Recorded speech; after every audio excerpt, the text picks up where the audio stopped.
بسم الله الرحمن الرحيم والحمد لله رب العالمين والصلاة والسلام على أشرف الأنبياء والمرسلين نبينا محمد وعلى آله وأصحابه أجمعين أما بعد আমরা মহান আল্লাহ রাব্বুল আলামিনের দরবারে লাখো কোটি শুকরিয়া জ্ঞাপন করি যে আল্লাহ সুবহানাহু ওয়া তাআলা আমাদেরকে এই বরকতময় জুমার দিনে মহাগ্রন্থ আল কোরআনুল কারীম থেকে এবং নবী মুহাম্মদ সাল্লাল্লাহু আলাইহি ওয়াসাল্লামের সুন্নাহ থেকে কিছু কথা উপস্থাপনা করার তৌফিক দান করেছেন। আমরা সবাই বলি আলহামদুলিল্লাহ। আমরা আজকে একটি আমাদের জীবনের সাথে সংশ্লিষ্ট একটি গুরুত্বপূর্ণ টপিক নিয়ে আলোচনা করব ইনশাআল্লাহ। সে বিষয়টি হচ্ছে সুস্থ জীবন গঠনে ইসলামের দিক নির্দেশনা। এ বিষয়ে আপনাদের সামনে কোরআন এবং সুন্নাহ থেকে আলোচনা করার চেষ্টা করব ইনশাআল্লাহ তাআলা। আলোচনার সুবিধার্থে আমি আমার এই বিষয়টিকে দুটি পয়েন্টে ভাগ করেছি। প্রথম পয়েন্টে সুস্থ জীবন গঠনের গুরুত্ব, দ্বিতীয় পয়েন্টে সুস্থ জীবন গঠনে কোরআন এবং সুন্নাহর আলোকে আলোচনা। এই দুটি পয়েন্টে আলোচনা করেই আমার আলোচনার ইতি টানব ইনশাআল্লাহ তাআলা। মহান আল্লাহর কাছে দোয়া করি, আপনারা দোয়া করুন যেভাবে আলোচনা করলে আপনাদের এবং আমাদের বোধগম্য হয়, আমাদের আমল এবং দৃষ্টিভঙ্গির পরিবর্তন হয়, সেভাবে আলোচনা করার তৌফিক দান করুন। আমরা সবাই বলি আমি। শুরুতেই প্রথম পয়েন্টে আলোচনা করতে চাই সুস্থ জীবন গঠনের গুরুত্ব নিয়ে আলোচনা। আমরা বর্তমান সময়ে একটি সুন্দর একটি মৌসুম অতিবাহিত করছি। এই মৌসুমটা হচ্ছে শীত মৌসুম। এই শীত মৌসুমে আমাদের সুন্দর জীবন গঠনের জন্য যথেষ্ট সুন্দর পরিবেশ রয়েছে। এই জন্যই মূলত আজকের এই আলোচনার বিষয়বস্তুটি আমরা নির্ধারণ করেছি সুস্থ জীবনযাপন ইসলামের দিক নির্দেশনা। এই আলোচনার বিষয়বস্তুর প্রথম পয়েন্টে আমরা আলোচনা করতে যাচ্ছি সুস্থ জীবন গঠনের গুরুত্ব নিয়ে আলোচনা। ইসলাম একটি পূর্ণাঙ্গ জীবন ব্যবস্থার নাম। মানব জীবনের প্রতিটি ক্ষেত্রে পরিপূর্ণ দিক নির্দেশনা প্রদান করেছে। শরীর, মন, আত্মা, পরিবার, সমাজ, অর্থনীতি, রাজনীতি, সমাজনীতি সব কিছুতেই একটি ভারসাম্যপূর্ণ একটি জীবন আমাদেরকে উপহার দিয়েছে। সব কিছুতে একটি ভারসাম্যপূর্ণ বজায় রাখার শিক্ষা আমাদের দিয়েছে। দেহ মন সুস্থ না থাকলে মানুষ কোনো কাজে মনোনিবেশ করতে পারে না।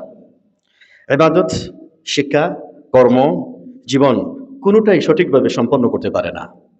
তাই সুস্থতা এমন বিরাট নিয়ামত মন আল্লাহর পক্ষ থেকে, যার গুরুত্ব অনুধাবন করা এবং তা রক্ষা করা ব্যক্তিগত, সামাজিক এবং ধর্মীয় দায়িত্ব। জীবনের প্রতিটি ক্ষেত্রে সফলতার পিছনে সুস্থ শরীর ও প্রশান্ত মন গুরুত্বপূর্ণ ভূমিকা পালন করে। এ কারণেই মহান আল্লাহ সুবহানাহু ওয়া তাআলা তার মহাগ্রন্থ আল কোরআনুল কারীমে আল্লাহ রাব্বুল আলামিন সুস্থ দেহ, সুস্থ গঠনের শরীরের প্রশংসা করেছেন। যেমনটি সূরাতুল বাকারার 247 নম্বর আয়াতে আল্লাহ সুবহানাহু ওয়া তাআলা তালুত নামক যে বাদশা ছিল তার প্রশংসা করে আল্লাহ রাব্বুল আলামিন তিনি ইরশাদ করছেন, ইন্নাল্লাহা আসতাফাহু আলাইকুম ওয়া যাদাহু বাসতাতান ফিল ইলমি ওয়াল জিসম। আল্লাহ রাব্বুল আলামিন বলেন, সেই নবী বলেছিলেন আল্লাহ রাব্বুল আলামিন তোমাদের জন্য তাকেই মনোনীত করেছেন। কেন মনোনীত করেছেন? কেননা বাসতাতান ফিল ইলমি ওয়াল জিসমি, আল্লাহ রাব্বুল আলামিন তাকে ব্যাপক জ্ঞান দান করেছিলেন, পাশাপাশি তাকে সুস্থ একটা সুন্দর দেহ তাকে উপহার দিয়েছিলেন। এই আয়াতের মধ্যে বোঝা যায় যে আল্লাহ রাব্বুল আলামিন ব্যাপক জ্ঞানের পাশাপাশি কিসের প্রশংসা করেছেন? সুস্থ দেহ, সুস্থ ভালো একটি দেহ গঠনের আল্লাহ রাব্বুল আলামিন তিনি প্রশংসা করেছেন। শরীরের শক্তিমত্তা, সুস্থতা ও নিরাপত্তা বান্দাকে নামাজ, রোজা, হজ, যাকাত, জিহাদ প্রভৃতি আল্লাহর ইবাদত পালনে সহযোগিতা করে। অন্যদিকে শারীরিক দুর্বলতা ও অসুস্থতার কারণে অনেক নেকির কাজ, ভালো ভালো কাজ আমরা আঞ্জাম দিতে পিছিয়ে পড়ে থাকি। কি বলেন, ঠিক না? সেজন্য শরীর চর্চা, ফিটনেস ও শারীরিক শক্তির গুরুত্ব বা শারীরিকভাবে শক্তিশালী মুমিনের ব্যাপারে আল্লাহ নবী মুহাম্মদুন সাল্লাল্লাহু আলাইহি ওয়াসাল্লাম উম্মতকে যথেষ্ট উৎসাহ প্রদান করেছেন। যে হাদিসটি ইমাম মুসলিম রাহিমাহুল্লাহ তার সহিহের মধ্যে উল্লেখ করেছেন, আল্লাহ রাসূল সাল্লাল্লাহু আলাইহি ওয়াসাল্লাম তিনি বলেন, আল মুমিনুল কাওয়িয়্যু খায়রুন ওয়া আহাব্বু ইলাল্লাহি মিনাল মুমিনিদ দাঈফ ওয়া ফি কুল্লি খায়র। একজন শক্তিশালী মুমিন যেমন মুমিনের শরীর সুস্থ, দেহটা খুব শক্তিশালী, শারীরিকভাবে সক্ষম আল্লাহর দ্বীনের কাজ আঞ্জাম দিতে, দাওয়াতের কাজ আঞ্জাম দিতে, পারিবারিক কাজ আঞ্জাম দিতে, মানুষের কল্যাণের সময় অতিবাহিত করতে সে সময় ব্যয় করতে পারে, সে শক্তিশালী, সে দুর্বল হয়ে পড়ে না, সারাটা দিন মানুষের কল্যাণে কাজ করে। আল্লাহ রাসূল সাল্লাল্লাহু আলাইহি ওয়াসাল্লাম তার প্রশংসায় তিনি বলছেন, আল মুমিনুল কাউইয়্যু, শক্তিশালী ইমানদার বান্দা, শক্তিশালী মুমিন বান্দা, খায়রুন ওয়া আহাব্বু ইলাল্লাহি মিনাল মুমিনিদ দাঈফ, মুমিন বান্দা থেকে ওই শক্তিশালী মুমিন আল্লাহর কাছে বেশি প্রিয়। একজন শক্তিশালী ইমানদার বান্দা দুর্বল ইমানদার বান্দার চাইতে ওই শক্তিশালী ইমানদার বান্দা সবচাইতে আল্লাহর কাছে বেশি প্রিয়। তারপরে রাসূল সাল্লাল্লাহু আলাইহি ওয়াসাল্লাম বলছেন, ওয়া ফি কুল্লিন খাইর, তবে দুইজনের মধ্যেই আল্লাহ রাব্বুল আলামিন কল্যাণ রেখেছেন। বলেন না সুবহানাল্লাহ। কেন কল্যাণ রেখেছেন? কল্যাণ রেখেছেন এই জন্যই, কারণ দুইজনের মধ্যে কি আছে? ঈমান আছে। দুইজনের মধ্যে কি আছে? ঈমান আছে। কিন্তু এই দুইজনের মধ্যে একজনের মধ্যে ঈমান আছে, পাশাপাশি কি আছে? শক্তি আছে, সুস্থতা আছে, সামর্থ্য আছে। এই জন্য দুর্বল ইমানদার বান্দার চাইতে শক্তিশালী ইমানদার বান্দা আল্লাহর কাছে বেশি প্রিয়। বলুন না আলহামদুলিল্লাহ। সেই জন্য আল্লাহর নবী মুহাম্মদ সাল্লাল্লাহু আলাইহি ওয়াসাল্লাম, যে হাদিসটি মুসান্নাফ ইবনে আবি শাইবার মধ্যে বর্ণিত হয়েছে, আল্লাহ রাসূল সাল্লাল্লাহু আলাইহি ওয়াসাল্লাম তার উম্মতকে 5টি বিষয়ের গুরুত্ব আরোপ করে রাসূলুল্লাহ সাল্লাল্লাহু আলাইহি ওয়াসাল্লাম বলছেন, ইগতানিম খামসান ক্বাবলা খামস, 5টি বিষয়ের আসার পূর্বে এই 5টি বিষয়কে তোমরা গুরুত্ব আরোপ করো। এর মধ্যে 2টি বিষয়কে আল্লাহ রাসূল সাল্লাল্লাহু আলাইহি ওয়াসাল্লাম তিনি বলছেন, শাবাবাকা ক্বাবলা হারামিকা ওয়া সিহহাতাকা ক্বাবলা সাকামিকা, বার্ধক্য আসার পূর্বে, বৃদ্ধ হয়ে যাওয়ার পূর্বে বর্তমান সময়ের যৌবন বয়সটাকে তোমরা কাজে লাগাও, গুরুত্ব আরোপ করো। ওয়া সিহহাতাকা ক্বাবলা সাকামিক, অসুস্থতা হওয়ার পূর্বে সুস্থতার সময়টাকে তোমরা গুরুত্ব আরোপ করো। এটা কার বাণী? এটা নবী মুহাম্মদুন সাল্লাল্লাহু আলাইহি ওয়াসাল্লামের বাণী। সম্মানিত আমাদের উপস্থিত দিনী ভাইরা, আসলেই ইসলাম কতই না সুন্দর। ইসলাম এই পৃথিবীর মানুষের প্রত্যেকটি ক্ষেত্র, প্রত্যেকটি জায়গা আমাদেরকে সুন্দরভাবে ভারসাম্যপূর্ণ ব্যালেন্স রক্ষা করে একটি ব্যালেন্সপূর্ণ একটি সমাজ, একটি পরিবার, একটি শরীর যাতে করে আমরা উপহার দিতে পারি, সেই জন্যই আমাদেরকে দিক নির্দেশনা প্রদান করেছে। এক্ষেত্রে একটি ঘটনা আপনাদের শোনাতে চাই, যে ঘটনাটি হল দারদা রাদিয়াল্লাহু আনহুর ঘটনা। এই ঘটনাটি ইমামুল বুখারী রাহিমাহুল্লাহ তিনি তার সহিহের মধ্যে উল্লেখ করেছেন। আবু দারদা রাদিয়াল্লাহু আনহু তিনি সারা রাত জেগে তাহাজ্জুদের নামাজ পড়তেন। আবু দারদা রাদিয়াল্লাহু আনহু তিনি দিনের বেলায় দিনের পর দিন নফল সিয়াম পালন করতেন। হঠাৎ করে একদিন আবু দারদা রাদিয়াল্লাহু আনহুর বাড়িতে সালমান আল ফারিসি রাদিয়াল্লাহু আনহু তার বাড়িতে মেহমান হিসেবে আগমন করলেন। আবু দারদা রাদিয়াল্লাহু আনহু তার নিয়মিত তিনি রাত্রি জাগরণ করেন, দিনের বেলা সিয়াম বা রোজা পালন করেন। ওই রাত্রিতেও সালমান রাদিয়াল্লাহু আনহুর সাথে তিনি গল্পগুজব করে তিনি তাহাজ্জুদ নামাজ পড়ার জন্য তিনি দাঁড়িয়ে গেলেন। সালমান রাদিয়াল্লাহু আনহু বললেন, তুমি কি ঘুমাও না? তিনি বললেন, না, আমি দিনের বেলা বা অন্য সময় অল্প কিছু সময় আমি ঘুমের মধ্যে অতিবাহিত করি।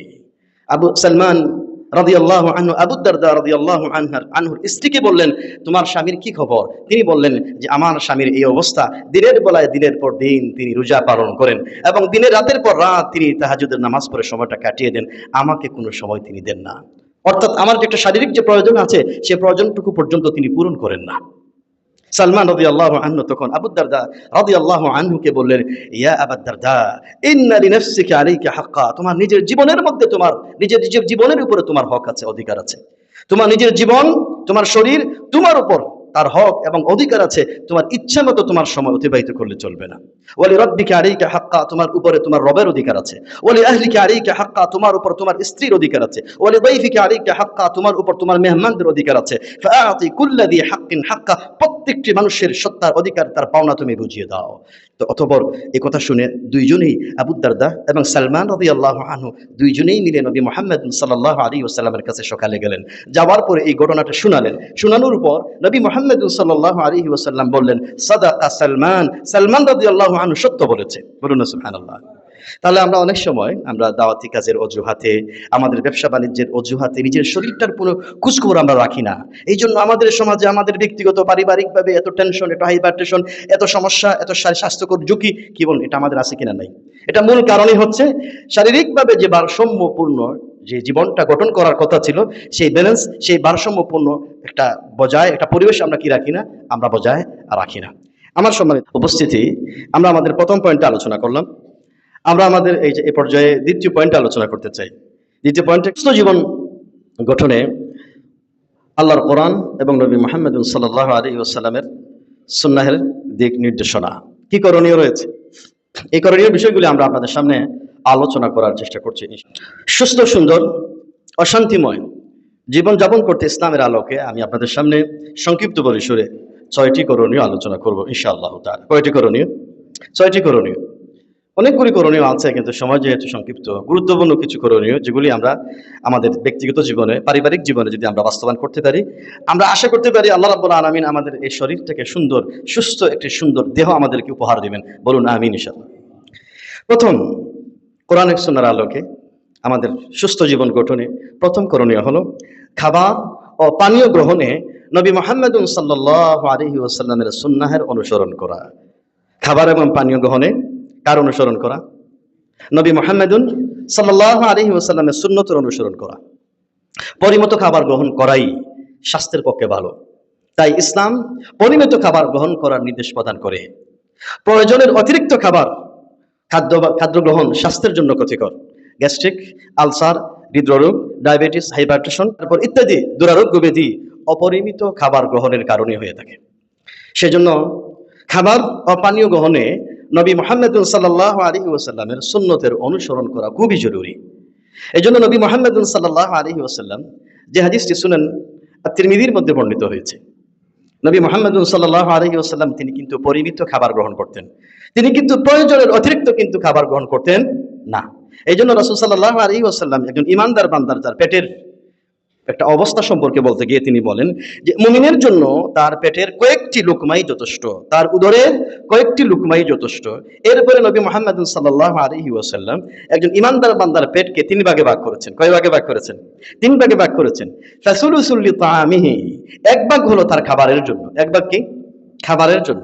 তারপরে ওয়াসুলুসুল লিশারাবিহি, আরেক ভাগ হলো পানীয়র জন্য, পানির জন্য। কিসের জন্য বলেন আপনারা? পানির জন্য। আর ওয়াসুলুসুল লিনাফসিহি, আরেক তৃতীয়াংশ হলো শ্বাস প্রশ্বাস নেওয়ার জন্য। অর্থাৎ এই তৃতীয়াংশ কি ভরা থাকবে না খালি থাকবে? খালি থাকবে। কিন্তু আমাদের যে অবস্থা, কোনো পেটের কোনো অংশই খালি থাকে না। না, এটা এরকম পরিস্থিতি হলে তো আপনার শরীরে ডায়াবেটিস অতিরিক্ত বেড়ে যাবে, মেদ বেড়ে যাবে, চর্বি, কোলেস্ট্রল বেড়ে যাবে, আর ইত্যাদি নানান রোগে আপনার শরীরটার মধ্যে একটা বাসা বেঁধে যাবে।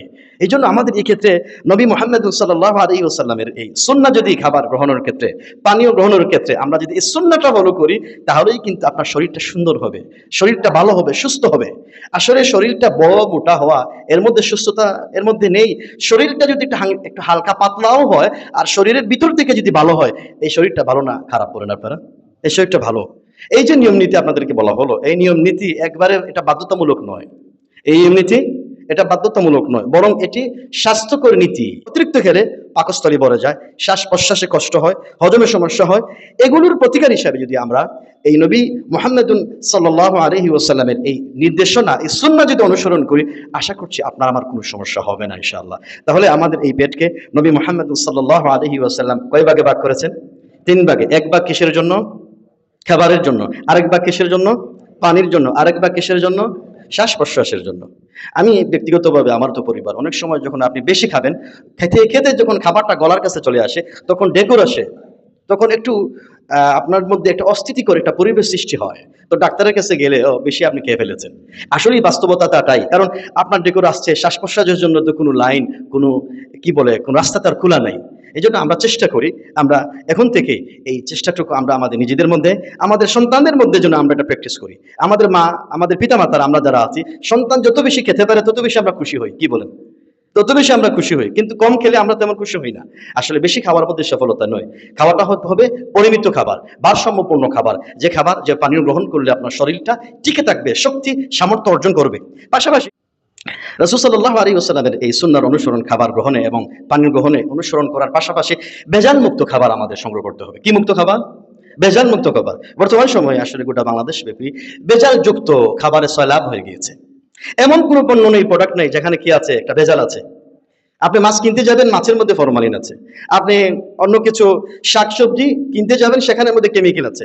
আপনি কি বলে মশলা কিনতে যাবেন, সেখানের মধ্যে গুঁড়ার মশলার মধ্যে ইটের গুঁড়া আছে, রং আছে। আছে কিনা? নাই। কি একটা অবস্থা! এই দুধকে ঘন করার জন্য তারা সাদা টিস্যু পেপার দিয়ে এই দুধকে তারা ঘন করার প্রচেষ্টা চালাচ্ছে। নাউযুবিল্লাহ! কি দেশে আমরা বসবাস করছি! ভোক্তা অধিদপ্তর যেই পরিমাণে মার্কেটে ঘুরে ঘুরে লাইসেন্সবিহীন ঔষধ তারা জব্দ করছে, এগুলো আপনারা দেখেন না?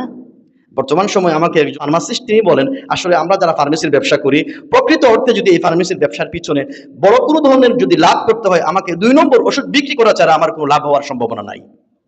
চিন্তা করেন কি একটা অবস্থা আমরা এই সমাজে আমরা অতিক্রম করছি, যে ঔষধকে মানুষেরা দুরারোগ্য মানে অসুস্থতাকে সুস্থ করে তুলবে, এই ওষুধের মধ্যে 2 নম্বরই চলে আসছে। আপনি কোথায় যাবেন? এই জন্য আপনাকে আমাকে এই ভেজাল মুক্ত খাবার আপনাকে সার্চ করতে হবে। দোকানে গেলেই, মার্কেটে গেলেই আপনি ডেট দেখে কিনবেন, কোন পণ্য কিনলে ভালো হয় এই বিষয়টি আপনি ভালো করে দেখে আপনি কিনবেন। পাশাপাশি আরেকটি করণীয় বিষয়, সেটা হচ্ছে আমাদের গ্রামের বাড়িটিকে শাক সবজি ফলনে কাজে লাগাতে হবে। আমাদের এখানে প্রত্যেকের গ্রামের বাড়ি আছে কিনা নাই, কিন্তু আমাদের মধ্যে অনেকেই গ্রামের বাড়ি পরিত্যক্ত পড়ে আছে, একজন কেয়ারটেকারকে দিয়ে সেখানে এইভাবেই পড়ে আছে, কোনো শাকসবজি ফলনের কোনো ভূমিকা নেই। বাজারে যেগুলো শাকসবজি আছে সেগুলো আমরা ক্রয় করে খাচ্ছি, সেগুলি কিভাবে সার দিচ্ছে, কিভাবে ফলন করছে, কিভাবে কেমিক্যাল দিচ্ছে। আজকালকে বাজারে কিন্তু কলা খাওয়াটা সম্ভব হচ্ছে না। কি বলেন? কলা খাওয়াটা আমাদের জন্য আগের মতো আর সম্ভব হচ্ছে না। কারণটা কি? কারণ এই কলাটা রাতারাতি, আমি নিজে একবার কলা ক্রয় করেছিলাম, একবারে কাঁচা কলা, দেখতে একটা সবুজ, তো দোকানদার বললো আপনি রেখে দিন, সকালেই হলুদ হয়ে যাবে। অবাক হয়ে গেলাম, সত্যি সত্যি একদিনের, একটি রাতের পরিবর্তে সকালে সবগুলো কলা হলুদ হয়ে গেছে। এর কারণটা কি? এটা কার্বন, এটা ফরমালিন, এটা বিভিন্ন কেমিক্যাল দিয়ে এগুলা বাজারজাত করছে। তো এই ক্ষেত্রে আমরা যদি আমাদের এই বাড়িটিকে কাজে লাগাতে পারি, সাহাবা কেরাম রাদিয়াল্লাহু আনহুম তারা চাষাবাদ করতেন, দাওয়াতি কাজ করেছেন, জ্ঞান অর্জন করেছেন, জিহাদ ফি সাবিলিল্লাহ করেছেন, আর পাশাপাশি কি করেছেন? নিজেরা কর্ম করেছেন, নিজেরা চাষাবাদ করেছেন। এই জন্য আপনার সন্তান, আপনার পরিবার, আপনার এই সমাজটাকে, নিজেকে যদি বাঁচাতে হয়, নিজেরা এই নিজের গ্রামের বাড়িটাকে আমরা খামার বাড়ি হিসেবে তৈরি করতে পারি কিনা বলেন? আমরা যদি নিজেরাই চাষাবাদ করি, শাক সবজি, সপ্তাহে একবার গেলেন বাড়িতে, সেখান থেকে সুন্দর ফলমূল নিয়ে আসলেন, নিজে খেলেন, মাছগুলো খেলেন। আজকালকে তো এমন একটা অবস্থা, এটা কি ভালো মাছ না খারাপ, না ফরমালিন যুক্ত মাছ? কারণ এখন বর্তমান সময়ে দেখা যাচ্ছে ফরমালিনের মধ্যেও ফরমালিন দিয়ে দিয়েছে। যাবেন কোথায় আপনি? সব দিকে ভেজাল। এজন্য আপনার এই ভবিষ্যৎ প্রজন্মকে যদি সুস্থ শরীর দিয়ে যদি আপনি আপনার নিজেকে আপনি তৈরি করতে না পারেন, তাহলে কিন্তু, না হলে কিন্তু আপনার পরবর্তী প্রজন্ম, বর্তমান যে প্রজন্ম আমরা এক সময় অতিবাহিত করে আসছি, আমরা আপনাদের অনেকে চাষাবাদ করেছেন, অনেকেই খাল নদী সাঁতার কেটেছেন, মাছ ধরেছেন, কিন্তু বর্তমান এই প্রজন্ম নদীতে এখনো পর্যন্ত সাঁতারও জানে না। কারণ ভবিষ্যতে এই প্রজন্ম আর বাড়িতেই যাবে না। ভবিষ্যতে এই প্রজন্ম তার একটা কৃত্রিম, একটা আর্টিফিশিয়াল একটা জীবনে অভ্যস্ত হয়ে যাবে। সে মনে করবো আমার বাড়ি অমুকে, অমুক জায়গায় আছে, কিন্তু সে বছরে 2 বছর 3 বার 4 বার ঈদের মৌসুমে যেতে পারে, এরপরে আর যাবে না। না, তাদের সাথে, গ্রামের সাথে একটা কানেক্টিভিটি তৈরি করেন, একটা গ্রামের মাটির সাথে, গাছপালার সাথে, পানির সাথে একটা কানেক্টিভিটি তৈরি করেন। কারণ এই প্রজন্ম দেখেন না, আরব এই লোকেরা নবী মুহাম্মদ সাল্লাল্লাহু আলাইহি ওয়াসাল্লাম শৈশবকালে কোথায় বড় হয়েছিলেন? শহরে না গ্রামে? গ্রামে বড় হয়েছিলেন। গ্রামের যে কালচার, সংস্কৃতি লালন করেছিলেন, গ্রামের গাছপালা, পশু পাখি, এগুলো দেখেই তারা বড় হয়েছে। এই জন্য এই বিষয়টি আমাদের পরবর্তী প্রজন্মকে যদি বাঁচাতে হয়, তাহলে এখন থেকে এই পরিকল্পনা আমাদের নেওয়া উচিত। ভেজাল মুক্ত খাবার, ভেজাল মুক্ত পরিবেশ, এটা আমাদের উপহার। 2 নম্বর যে বিষয়টি আমাদের সুস্থ শরীর গঠনে আমাদের যে করণীয়, সে করণীয়ের মধ্যে সেটা হচ্ছে বেশি বেশি নফল সিয়াম পালন করার চেষ্টা করা। কি সিয়াম? নফল সিয়াম পালন করার চেষ্টা করা। আমরা যে বর্তমান সময়ে আমরা যে সময়টা অতিবাহিত করছি, আপনারাই বলুন, এই রাতের সময়টা লম্বা না দিনের সময়টা লম্বা? রাতের সময়টা লম্বা। দিন, এই শীতকালের দিন অত্যন্ত ছোট হয়ে থাকে। এই যে এটা আমাদের জন্য একটা মুখ্য সময়। এই নফল সিয়াম বেশি বেশি পালন করা আমাদের জন্য অত্যন্ত একটা জরুরি বিষয়। আমাদের মধ্যে হয়তো অনেকেই গত রমাদান মাসের ফরজ সিয়াম অনেকে কাজা করেছেন, অনেকে ছেড়ে দিয়েছেন ওজরের কারণে। এখনো কিন্তু আপনার জন্য একটা মুখ্য সময়। আপনি এই সময়টাকে, এই অতীতের এই সিয়ামগুলোকে আপনি কাজা করবেন। এবং বিশেষ করে এই আধুনিক এই চিকিৎসা বিজ্ঞানের গবেষণাও বলে যে ওজন কমানো, হজম শক্তি বাড়ানো, হৃদরোগ প্রতিরোধ ইত্যাদি সিয়াম পালন করলে, ইত্যাদি রোগ নিবারণের জন্য সিয়াম অত্যন্ত গুরুত্বপূর্ণ ভূমিকা পালন করে। এক্ষেত্রে নবী মুহাম্মদ সাল্লাল্লাহু আলাইহি ওয়াসাল্লামের, ইমাম তাবারানী রাহিমাহুল্লাহ তার আওসাতের মধ্যে একটি হাদিস উল্লেখ করেছেন। কোন মুহাদ্দিসিন ইকরাম এই হাদিসটিকে একটু দুর্বল বলেছেন। আবার ইবনে বাজ রাহিমাহুল্লাহকে যখন প্রশ্ন করা হয়েছে এই হাদিস সম্পর্কে, তিনি হাদিসকে সমস্যা নেই বলে তিনি মন্তব্য করেছেন। এই জন্য আপনাদের সামনে হাদিসটি উল্লেখ করছি। সে হাদিসটি কি? আল্লাহ রাসূল সাল্লাল্লাহু আলাইহি ওয়াসাল্লাম তিনি বলছেন, সুমু তাসিহু। কি বলেছেন? সুমু তাসিহু, রোজা রাখো, সুস্থ হয়ে যাবে ইনশাআল্লাহ। কারণ এই রোজা রাখার মাধ্যমে আপনার শরীরের মধ্যে যে বছরের পর বছর ধরে, মাসের পর মাস অতিক্রম করে বিভিন্ন ধরনের কেমিক্যাল যুক্ত, ভেজালযুক্ত খাবার সংগ্রহ করার ফলে রক্তের মধ্যে কোলেস্টেরল মাত্রা বৃদ্ধি হয়ে গিয়েছে, রক্তের মধ্যে আপনার ডায়াবেটিস বেশি হয়ে গিয়েছে, তারপরে গ্লুকোজ বেশি হয়ে গিয়েছে। এইরকম অনেকগুলো যদি আমরা নিয়মিত রোজা পালন করি, তাহলে আল্লাহ সুবহানাহু ওয়া তাআলা এই রোজা পালনের কারণে আমাদের শরীরটাকে সুস্থ করে দিবেন ইনশাআল্লাহ তাআলা। এই জন্য দেখেন না, আমরা যদি নবী মুহাম্মদ সাল্লাল্লাহু আলাইহি ওয়াসাল্লামের লাইফস্টাইল আমরা খেয়াল করি, আমাদের পৃথিবীতে কোনো মানুষের লাইফস্টাইল এটা ফলো করার দরকার নেই। বর্তমান সময়ে, আগে তো আমাদের এই সিলেটে আপনারা দেখবেন হসপিটাল হাতে গোনায় 2-1টা হসপিটাল ছিল। এই সিলেটের হাতে গোনায় 2-1টা ফার্মেসি ছিল, কি বলেন ঠিক না? এখন বর্তমানে ফার্মেসির সংখ্যা বেশি না কম? এবং অলিতে গলিতে প্রায় আপনি যদি উসমানী মেডিকেলের রাস্তার দিকে যান, আপনি হসপিটালের কারণে এত জ্যাম সৃষ্টি হয়, সেখানে আপনি যেতেই পারবেন না। তাহলে দিন দিন মানুষেরা ঔষধ নির্ভর হয়ে যাচ্ছে। কি নির্ভর হয়ে যাচ্ছে? ঔষধ নির্ভর হয়ে যাচ্ছে। অসুস্থ হলেই টাকা পয়সার কোনো সমস্যা নাই, অমুক হসপিটালে ভর্তি হয়ে যাবো। কিন্তু অসুস্থ হওয়ার আগে যে একটা প্রতিরক্ষা, নিজেকে বাঁচানো, এই চিন্তা তো আমার করা উচিত। বর্তমান সময়ে বাংলাদেশের বিখ্যাত ডাক্তার ডক্টর জাহাঙ্গীর কবির, ওনার কাছে যারাই গিয়েছেন, যারাই অসুস্থতা নিয়ে গেছেন, প্রত্যেককে তিনি বলেন না, সোম বৃহস্পতিবারে রোজা পালন করুন, মাসে 3 দিন আইয়ামুল বিদ সিয়াম পালন করুন। উনি একজন বিখ্যাত একজন ডাক্তার। ওনার কাছে গেলেই তিনি বলেন সবসময় রোজার কোনো, ফাস্টিং এর কোনো বিকল্প নেই। কারণ আপনি সারা মাস খাচ্ছেন, বছর পর বছর খাচ্ছেন, সারা সপ্তাহ খাচ্ছেন, কিন্তু এই রক্তগুলো ভালো করে রিফাইন হচ্ছে না, পরিষ্কার পরিচ্ছন্ন হচ্ছে না। আপনার পেট খাওয়া থেকে বিরতি নিচ্ছে না, অবিরাম আপনি খেতে চলছেন। এই জন্য পেটের একটা বিশ্রাম প্রয়োজন, আছে কিনা বলেন? পেটের বিশ্রামের প্রয়োজন, রক্তের সঞ্চালন, তার রক্তের এই সার্কুলেশনটা আরো দ্রুত গতিতে যাতে সে চলাফেরা করতে পারে। এই জন্য মাঝে মধ্যে শরীরটাকে, জবানটাকে, মুখটাকে, পেটটাকে বিশ্রাম দেওয়া প্রয়োজন। এই জন্য নবী মুহাম্মদ সাল্লাল্লাহু আলাইহি ওয়াসাল্লাম তিনি কিন্তু এই ফাস্টিং, এই সুন্নাহ তিনি নবী মুহাম্মদ সাল্লাল্লাহু আলাইহি ওয়াসাল্লামের জীবনে ছিল। নবী মুহাম্মদ সাল্লাল্লাহু আলাইহি ওয়াসাল্লাম তিনি প্রতি সোম এবং বৃহস্পতিবারে কি পালন করতেন? সিয়াম পালন করতেন। নবী মুহাম্মদ সাল্লাল্লাহু আলাইহি ওয়াসাল্লাম প্রতি চন্দ্র মাসের 13, 14 এবং 15 তারিখে কি পালন করতেন? সিয়াম পালন করতেন। সুবহানাল্লাহ। বর্তমান বিশ্বে বড় বড় বিজ্ঞানীরা, জাপানের একজন বড় বিজ্ঞানী, তিনি এই সিয়ামের উপরে, ফাস্টিং এর উপরে তিনি গবেষণা করে তিনি নোবেল বিজয়ী হয়েছিলেন। এটা ইসলামের একটা বিরাট অবদান। আল্লাহ রাসূল সাল্লাল্লাহু আলাইহি ওয়াসাল্লাম আমাদের এই সিয়ামের এই বিষয়টি আমাদের তিনি শিক্ষা দিয়েছেন। আর বিশেষ করে এই দিন তো ছোট, এবং এই দিন ছোট হওয়ার কারণে আপনাকে এই সিয়াম পালন করা আপনার জন্য সহজ হবে না, কঠিন হবে।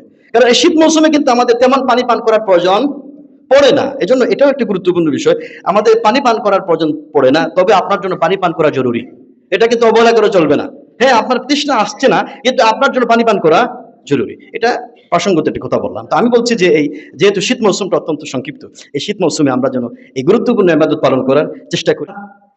মন আল্লাহর কাছে, মন আল্লাহ সুবহানাহু ওয়া তাআলার কাছে রোজা এমন একটি পছন্দনীয় ইবাদত। আল্লাহ রাসূল সাল্লাল্লাহু আলাইহি ওয়াসাল্লাম, যে হাদিসটি ইমামুল বুখারী ওয়া মুসলিম রাহমাতুল্লাহি আলাইহিমা বর্ণনা করছেন, যে আল্লাহ রাসূল সাল্লাল্লাহু আলাইহি ওয়াসাল্লাম তিনি বলছেন, মান সামা ইয়াওমান ফি সাবিলিল্লাহ, কেউ যদি আল্লাহর রাস্তায়, আল্লাহকে খুশি করার জন্য, আল্লাহকে সন্তুষ্ট করার জন্য, সামা ইয়াওমান ফি সাবিলিল্লাহ, আল্লাহর রাস্তায় একটা দিন সিয়াম পালন করে, সেটা নফল সিয়াম হতে পারে, সেটা ফরজ সিয়াম হতে পারে, তার প্রতিদান স্বরূপ আল্লাহ রাসূল সাল্লাল্লাহু আলাইহি ওয়াসাল্লাম বললেন, বা'আদাল্লাহু ওয়াজহাহু আনিন নারি 70 খারিফা, ওই ব্যক্তি সিয়ামকারী এবং জাহান্নামের মধ্যে 70 বছরের দূরত্ব সৃষ্টি করে দিয়ে দেবেন। সুবহানাল্লাহ। অন্য বর্ণনায় আসছে 100 বছরের দূরত্ব আল্লাহ রাব্বুল আলামিন তার মধ্যে সৃষ্টি করে দিয়ে দিবেন, তার থেকে জাহান্নাম 100 বছরের দূরত্ব রেখে দিয়ে দিবেন। তো এই যে একটা বিরাট ফজিলতের এই আমলটা গরমের দিনে আপনি পারবেন না, কারণ গরমের দিনে দিনটা লম্বা হয়। এই জন্য আমরা যারা আছি, আমাদের সন্তান যারা আছে, আমাদের এই ছাত্র যারা আছে, আমরা যেন এই প্রশিক্ষণটা দিতে পারি। সিয়ামের বিশ্বাস করেন কোনো বিকল্প নয়। একদিকে গুরুত্বপূর্ণ ইবাদত হচ্ছে, আর আরেকদিকে আল্লাহ রাব্বুল আলামিন এই ইবাদতের বরকতে আপনার শরীরটাকে আল্লাহ সুস্থ করে দিয়ে দিবেন ইনশাআল্লাহ। চতুর্থ নম্বরের যে বিষয়টি আমরা গুরুত্ব সহকারে দেখা উচিত সুন্দর জীবন গঠনে আমাদের কোরআন সুন্নাহর আলোকে যে দিক নির্দেশনা, তৃতীয় নম্বর করণীয় হচ্ছে যে পর্যাপ্ত পরিমাণে ঘুমানোর চেষ্টা করা। কি পরিমাণে ঘুমানোর চেষ্টা করা? পর্যাপ্ত পরিমাণে ঘুমাবেন। ঘুমের মধ্যে এক অনাবিল প্রশান্তি রয়েছে, তা খাবার ও পানীয়ের চাহিদা থেকে কিন্তু কম না। খাবার যেমন পরিমিত খাবার যেমন মানুষের জন্য প্রয়োজন, পরিমিত পানীয় গ্রহণ করা যেমন মানুষের জন্য প্রয়োজন, তেমনি ভাবে পরিমিত ঘুমানো মানুষের জন্য অত্যন্ত একটা জরুরি বিষয়। রাতে আমাদের মধ্যে অনেকেই দেরিতে ঘুমান, রাত 12টা হয়ে যায়, 12:30 হয়ে যায়। এটা কিন্তু আমাদের প্রত্যেকের জন্য ক্ষতির কারণ। এটা আমরা সবাই এর মধ্যে, এই ফিতনার মধ্যে আমরা পড়ে আছি। বিশেষ করে আমরা যে বর্তমান ফিতনার মধ্যে সবাই মগ্ন হয়ে আছি, ফেসবুকিং ফিতনা। এই ফিতনা থেকে কেউ কিন্তু বাদ নাই, কি আলেম বলেন, কি জালেম বলেন, কি শিক্ষক বলেন, কি ছোট বলেন, কেউ বড় বলেন, এবং ফিতনাতে কেউ বাদ পড়ছে না। এবং মানে সংঘবদ্ধ হয়ে পরিবারের সদস্যরা সবাই, আপনারা বিভিন্ন ফেসবুকে দেখেছেন, বাবা একদিকে ফেসবুক চালাচ্ছে, মা আরেকদিকে চালাচ্ছে, নানা আরেকদিকে চালাচ্ছে, নাতি আরেকদিকে চালাচ্ছে, স্ত্রী আরেকদিকে চালাচ্ছে, যৌথভাবে সাংগঠনিকভাবে সবাই ফেসবুকিং করছে। দেখেন না আপনারা এগুলা? এই ফিতনা থেকে আমাদের বাঁচাতে হবে, নিজেকে বাঁচাতে হবে, পরিবারকে বাঁচাতে হবে। কারণ ফেসবুকিং যারা লগইন করেন, যারা ব্রাউজিং করে, আসলে এই ফিতনা এমন একটি ফিতনা, একবার প্রবেশ করলে 1 ঘন্টা 2 ঘন্টা সময় কিভাবে চুরি করে নিয়ে যায়, এটা কোনোভাবেই আমরা অনুধাবন করতে পারি না। এই জন্য একদিকে তো একটা গুনার কাজ হচ্ছে, সময় নষ্ট হচ্ছে, এবং আমরা এটার কারণে আমাদের মধ্যে অনেকে আছে যে যতক্ষণ পর্যন্ত ঘুম না আসে ততক্ষণ পর্যন্ত ফেসবুক দেখে। কি বলেন, আছে কিনা আমাদের?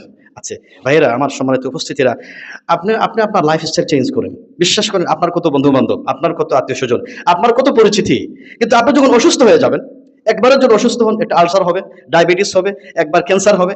আপনি এত যে পরিচিতি আপনার যে এত বন্ধু বান্ধব, আপনার যে এত আত্মীয় স্বজন, একজনকে বলেন। এই জন্য বর্তমান বিশ্বের একজন বিশিষ্ট বিজ্ঞানী তিনি মারা গিয়েছেন, স্টিফেন হকিং।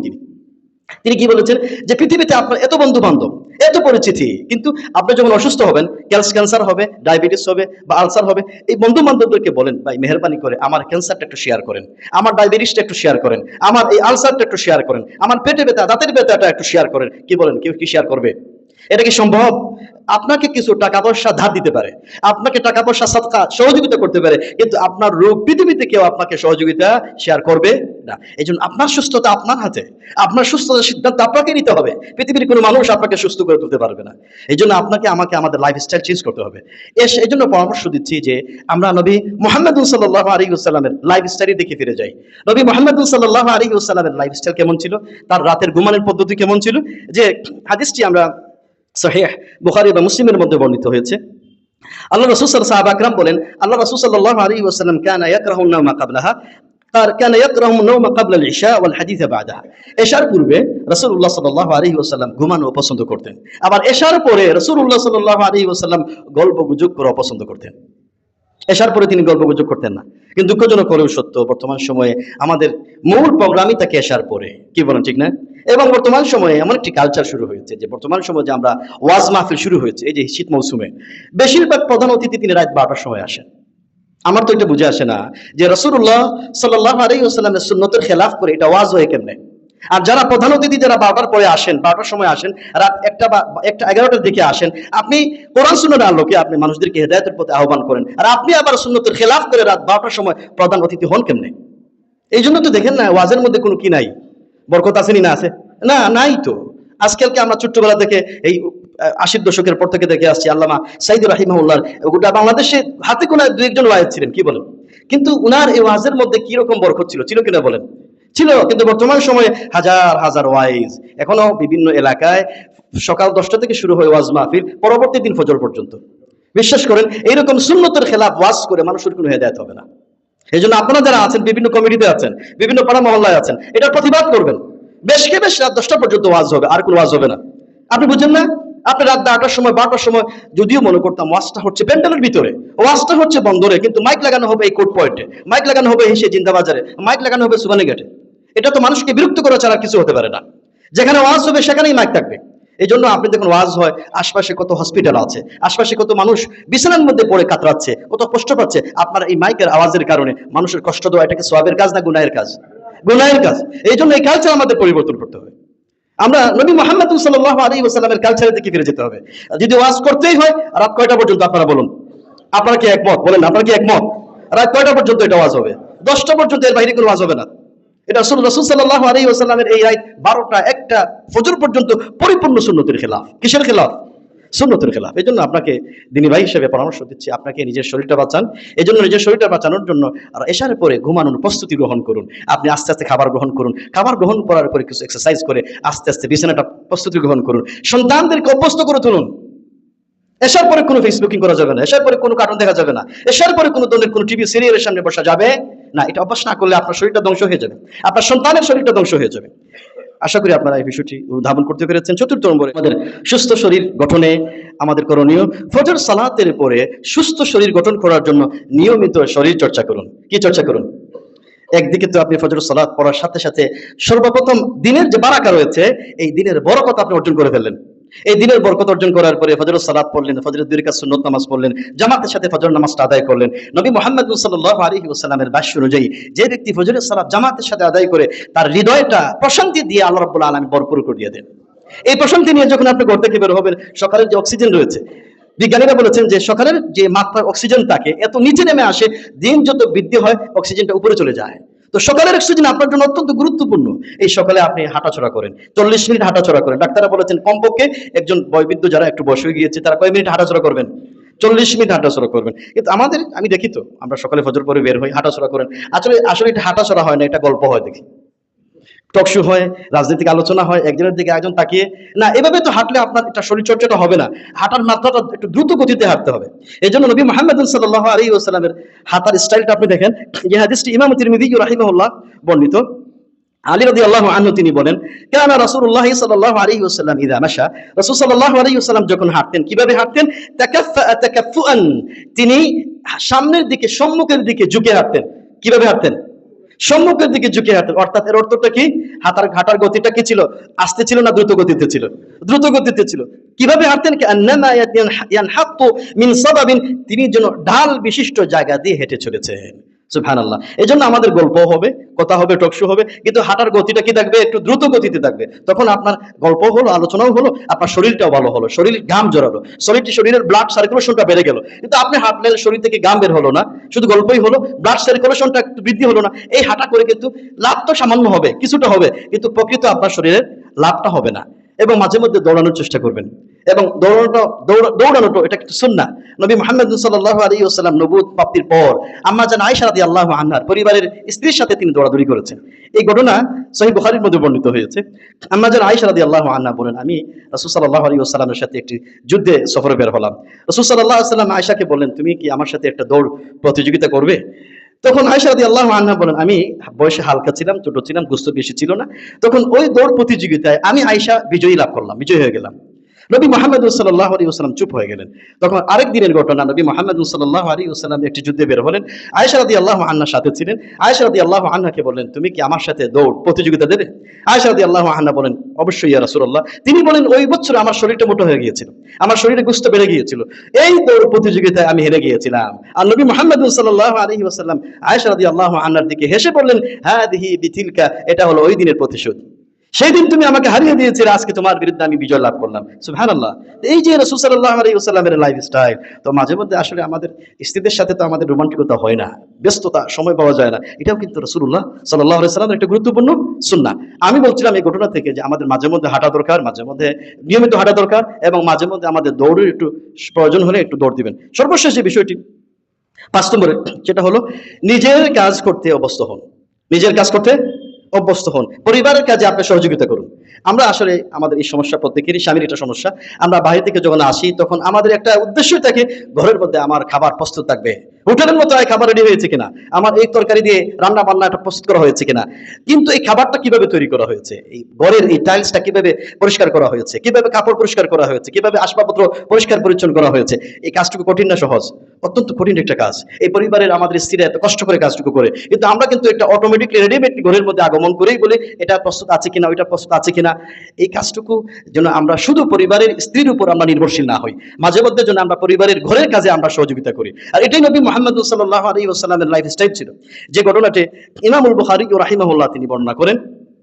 আল্লাহ রাসূলের সাহাবী আসওয়াদ ইবনে ইয়াজিদ রাদিয়াল্লাহু আনহু তিনি বলেন, সাআলতু আয়েশা রাদিয়াল্লাহু আনহা, আমি আম্মা জান আয়েশা রাদিয়াল্লাহু আনহাকে প্রশ্ন করলাম যে মা কানা নবী সাল্লাল্লাহু আলাইহি ওয়াসাল্লাম ইয়াসনাউ ফিল বাইতি, রাসূল সাল্লাল্লাহু আলাইহি ওয়াসাল্লামের ঘরের মধ্যে তিনি কি করতেন?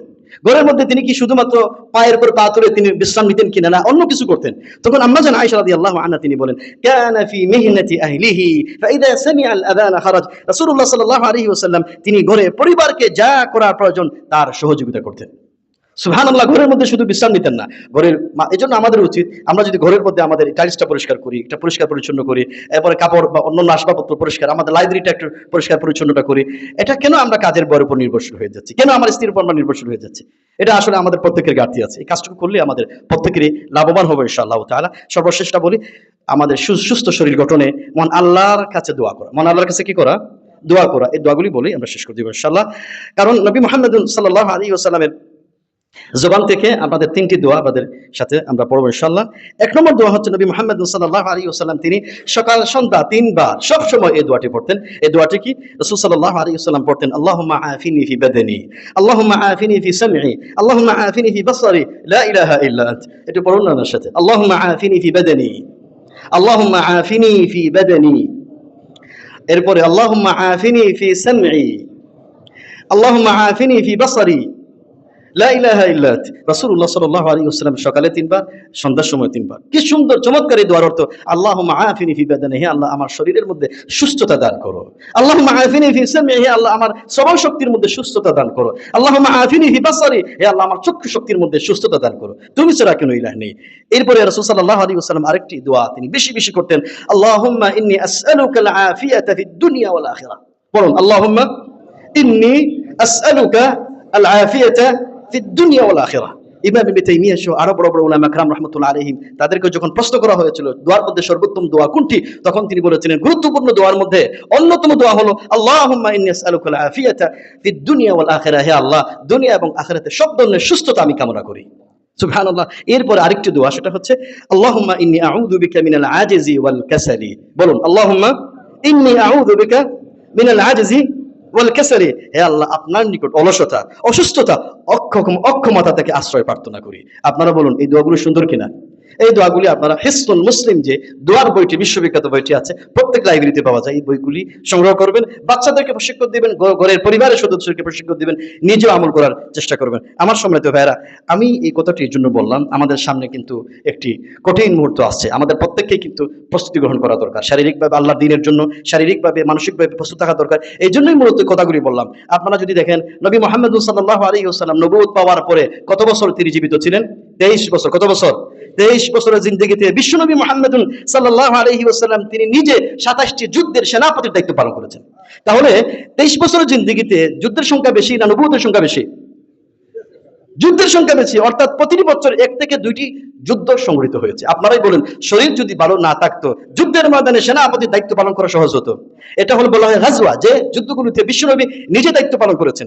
আবার বলা হয় মারিকা, সারায়া, সারায়া মারিকা বলা হয়। নবী মুহাম্মদ সাল্লাল্লাহু আলাইহি ওয়াসাল্লাম তিনি নিজে সরাসরি তত্ত্বাবধায়ক সেনাপতি ছিলেন না, সাহাবা کرامদের দায়িত্ব দিয়েছিলেন যুদ্ধ করার জন্য। এরকম যুদ্ধের সাহাবা کرامদের যুদ্ধের সংখ্যা ছিল 47টি। কয়টি? 47 যুদ্ধ। তাহলে চিন্তা করেন যে সাহাবা کرام রাদিয়াল্লাহু আনহু নবুয়ত পাওয়ার পরে 23 বছরের জিন্দেগিতে কতটি যুদ্ধ পরিচালনা করেছেন? 47টি যুদ্ধ। তাহলে প্রতি বছর কয়টা যুদ্ধ হয়? 2টার বেশি যুদ্ধ হয়। তাহলে এই সাহাবা کرام রাদিয়াল্লাহু আনহুম, তাদের শরীরের ফিটনেস এত মজবুত ছিল, শক্তিশালী ছিল, প্রতিটি মুহূর্তে যুদ্ধের জন্য তারা প্রস্তুত ছিলেন। এজন্য আমরা আমাদের এখন থেকেই আমরা যদি সুস্থ শরীর গঠন যদি আমরা করতে চাই, তাহলে আজকে করণীয় কয়টা করণীয় বললাম বলুন আপনারা? 6টি করণীয়। কয়টি করণীয় বললাম? 6টি করণীয়। 1 নম্বর করণীয় আপনারা কি বলেন? আমরা বললাম খাবার এবং পানীয় গ্রহণে কার অনুসরণ করা?